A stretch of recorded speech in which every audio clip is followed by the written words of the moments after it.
Have you ever wondered how a computer communicates with itself? How about with other devices? Do you know what a quantum computer is? In this series of videos, I will answer all of these questions and tell you about cutting-edge technology being used to improve vital aspects of your everyday life. Let's begin by talking about classical data. What is classical data? Everything you see on your personal devices is composed of bits. A bit is the smallest individual packet of data that is used by a computer, as a processing unit is unable to understand letters directly. You might have heard of a megabyte or a gigabyte. These are very large quantities of bits which have been strung together to represent something. This could be an image, a message, or a game, for example. The bit uses a binary number system of base 2. This means that a bit can take one of two values, either a 0 or a 1. Each key on your keyboard has its own special value in binary. If you press the A key on your keyboard, your computer will recognize this as a series of electrical pulses. The binary value of the letter A is sent as an incredibly fast stream of ons and offs from the keyboard to the processing unit within your computer. Zeros represent no current, and the ones represent a current.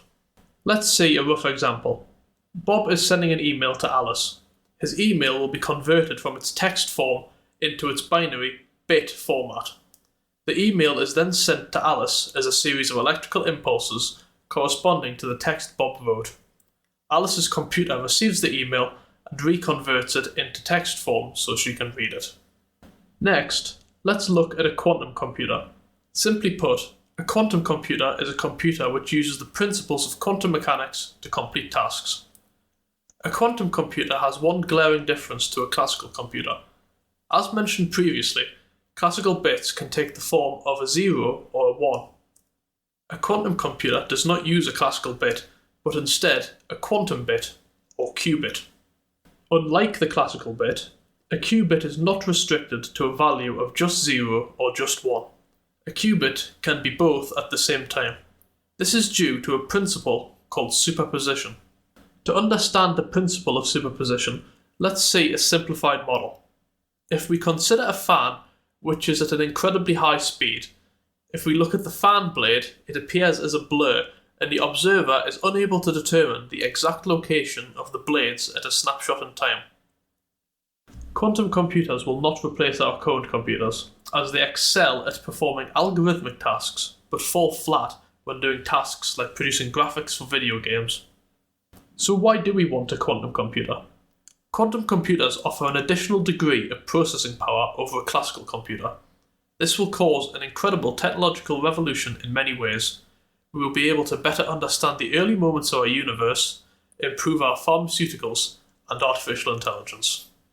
However, the increase in power does lead to some problems. When data is transmitted over the internet, it is encrypted.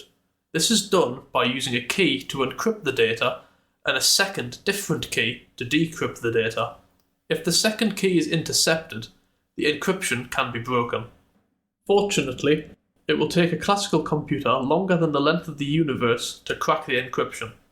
Once quantum computers are more accessible, it is certain that encryption can be broken in just a few minutes.